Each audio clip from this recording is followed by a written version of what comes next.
LibreOffice राइटारनि Inserting Images नि फोरोंथायाव नोंथांखौ बरायबाय। बे फोरोंथायाव जों सोलोंगोन मोनसे डकुमेन्टआव मोनसे इमेज फाइलखौ बोरै खालामो, राइटाराव टेबलखौ बोरै खालामो, राइटाराव हाइपारलिंकखौ बोरै खालामो। बेयाव जों ऑपरेटिंग सिस्टेम महरै उबुन्टु लिनाक्स 10.04 आरो LibreOffice Suite version 3.3.4 खौ बाहायदों। LibreOffice राइटाराव मोनसे इमेज फाइलखौ लाबोनाय जायो, बेखौ सोलोंनानै लानि फै जों। फै जों resume.odt फाइलखौ खेवनि।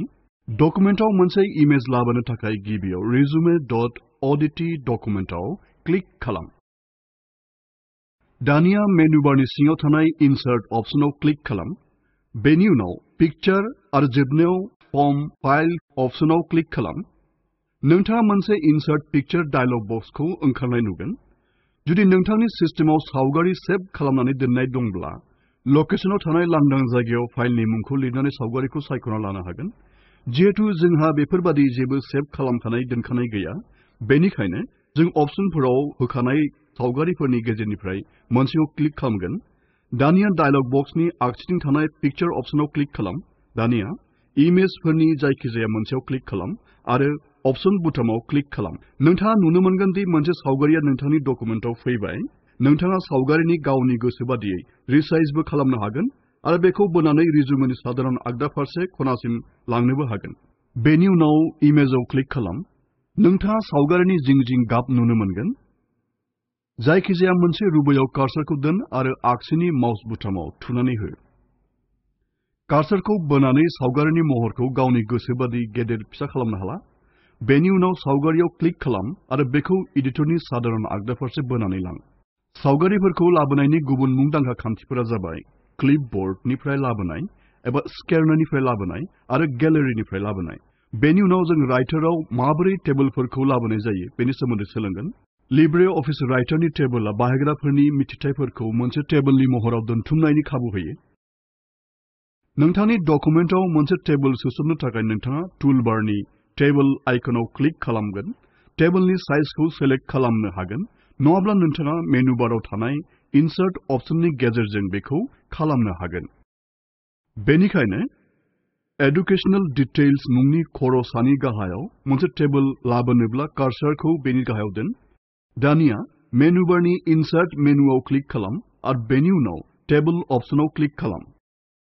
बेनो गोबां लांदां जायगाया थानाय मोनसे डायलग बक्सखौ खुलिगोन। फै जों नेमनि लांदां जायगायाव टेबलनि मुंखौ रिजुमे टेबल लिरनानै होदिनि। फै जों खर'सा साइजआव कलमनि अनजिमाखौ 2 होदिनि। र'नि साथिं थानाय थिराव क्लिक खालाम आरो र'नि अनजिमाखौ 4 सिम बाहायना हो। बेनि उनाव नोंथाङा खाम्फा आरो सारियाव सानि आरो गाहायनि थिरखौ बाहायनानै टेबलनि साइजखौ बाहायनो एबा खहायनो हागोन। दानिया डायलग बक्सनि सिङाव थानाय अट'फर्मेट बुटामाव क्लिक खालाम। बेयो गोदान मोनसे डायलग बक्स खुलिगोन, जायनिफ्राय नोंथाङा लुबैनाय बायदियै टेबलनि दाथायनाय सायख'ना लानो हागोन। राइटाराव सायख'ना लानो थाखाय गोबां अपसनफोरखौ होयो। जों फर्मेटनि सिङाव नन अपसनाव क्लिक खालामगोन आरो बेनि उनाव अके बुटामाव क्लिक खालामगोन। आरोबाव अके बुटामाव क्लिक खालाम। नोंथाङा नुनो मोनगोन दि खर'सानि गाहायाव 2 खाम्फा आरो 2 सारि गोनां टेबलआ फैबाय। दानिया जों जायखिजाया मिथिथायफोरखौ टेबलनि सिङाव फारिलाइ हिसाबै लिरनो हागोन। बिदिन्थि महरै सेल सिङाव थानाय टेबलनि गिबि सारि आरो गिबि खाम्फायाव क्लिक खालाम। जों बेयाव सेकेन्डारि स्कुल एग्जामिनेशन लिरगोन। दानिया लोगोसे थानाय सेलाव क्लिक खालाम आरो 93 जौखोन्दो लिर। बेयो दिन्थिगोन दि सेकेन्डारि स्कुलनि आनजादाव रसेमा 93 जौखोन्दो मोनदों। बेबादिनो जों टेबलाव एसे सोलोंथायनि सोमोन्दै लिरबावगोन।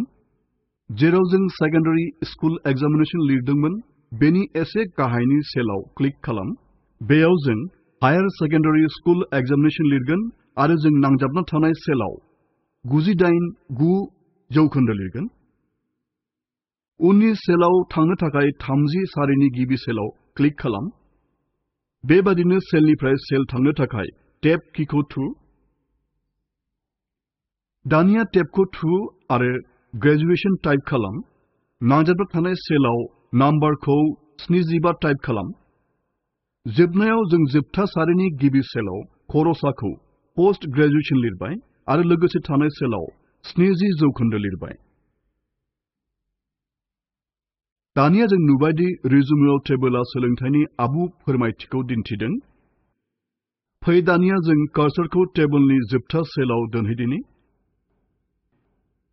दानिया नोंथाङा टेबोलनि जोबथा सारिनि गाहायाव आरोबाव मोनसे सारि दाजाबदेरनो लुबैदोंब्ला कीबोर्डनि टेबआव नारसिनना हो। नोंथाङा नुनो मोनगोन दि मोनसे गोदान सारि इनसार्ट जाबाय। टेबोलनि आगसि फारसे जों डिग्री मोननाय बायदियै PhD लिरगोन आरो आगदा फारसे नाम्बार मोननायखौ 65 जौखोन्दो लिरगोन। बिदिब्ला जों नुबाय दि जेब्ला कर्सरखौ जोबथा सेलाव दोननाय जायो अब्ला मोनसे सारिनि गाहायाव गुबुन मोनसे गोदान सारि दाजाबनो थाखाय टेब कीखौ नांथारगौ जायो। टेब आरो शिफ्ट आरो टेबखौ बाहायनो जों टेबोलनि सिङाव दिगखौ सोलाय-सोल' खालामनो हायो। टेबोलनि गुबुन मोनसे गोनांथार आखुथाया जादों ऑप्टिमल कॉलम विड्थ ऑप्शनाव सेलनि आयदाफारि बादियै गावनो गाव खाम्फाखौ दायो।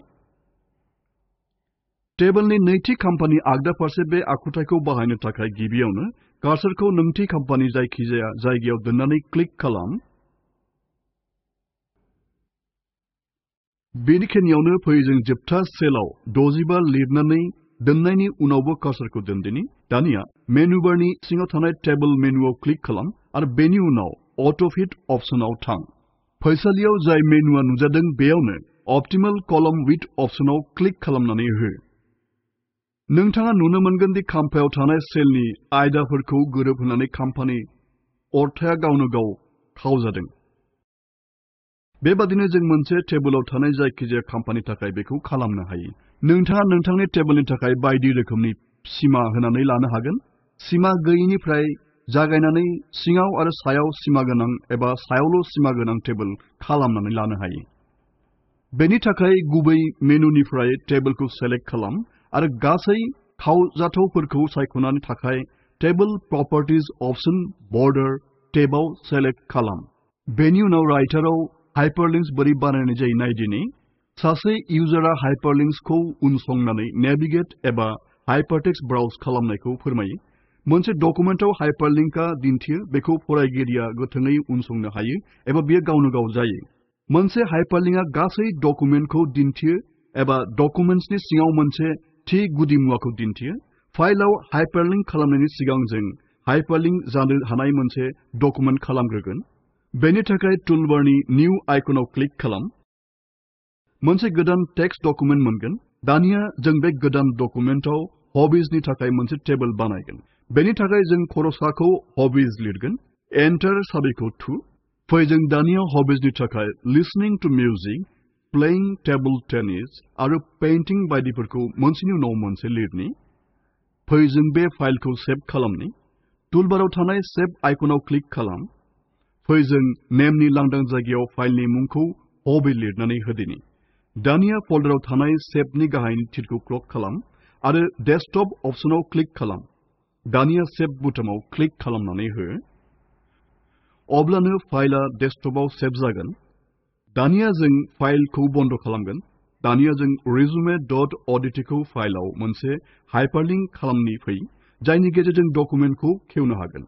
दानिया सोलोंथाइनि आबुं फोरमायथि थानाय टेबोलनि गाहायाव खरसाजों जों हबिज लिरगोन। बे हबिज मुङै लिरनाय टेक्स्टखौ हाइपारलिंक खालामनो थाखाय गिबियावनो हबिजआव कर्सरखौ बोनानै लाबोनाय टेक्स्टखौ सायख'। दानिया मेनु बारनि इनसार्ट मेनुआव क्लिक खालाम आरो बेनि उनाव हाइपारलिंक ऑप्शनाव क्लिक खालामनानै हो। मोनसे डायलग बक्स गेवगोन जायहा इन्टारनेट, मेइल्स आरो निउज डकुमेन्ट आरो निउ डकुमेन्ट बायदि बायदि ऑप्शनफोर दङ। जिहेतु मोनसे टेक्स्ट डकुमेन्टनि थाखाय जों मोनसे हाइपारलिंक खालामगोन बेनिखायनो जों डकुमेन्ट ऑप्शनाव क्लिक खालाम। दानिया पाथ फिल्ड ओपन फाइल बुटामाव क्लिक खालाम। जों सिगाङावनो खालामनाय गोदान डकुमेन्टखौ सोनो थाखाय दानिया डायलग बक्सनि डेस्कटप ऑप्शनाव क्लिक खालामनानै हो। दानिया hobby.odt ऑप्शनाव क्लिक खालाम आरो बेनि उनाव ओपन बुटामाव क्लिक खालाम। नोंथाङा पाथ फिल्डनि सिङाव सोना दोननाय फाइलाव थां। बेयाव पाथखौ नुगोन। दानिया एप्लाइ बुटामाव क्लिक खालाम आरो बेनि उनाव क्लोज बुटामाव क्लिक खालाम।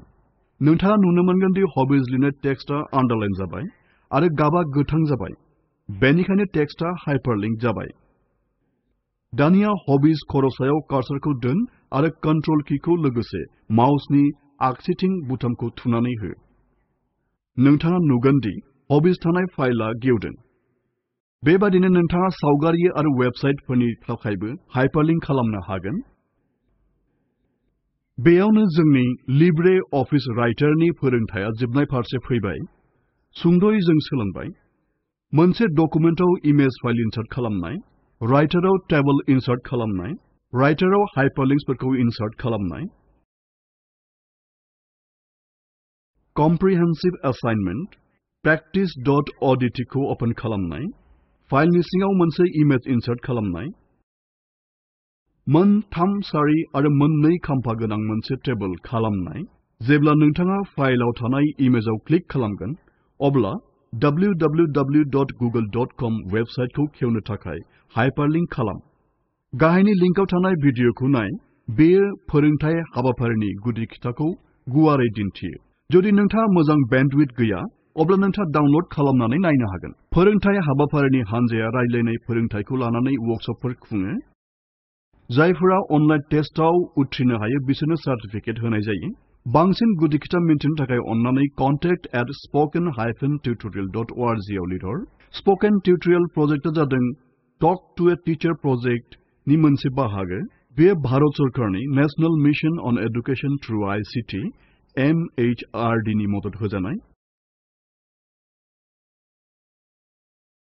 बे मिशननि सोमोन्दै बांसिन गुदि खिथाखौ spoken-tutorial.org/nmeict-intro मोनगोन। बाहागो लानायनि थाखाय जोबोद साबायखर।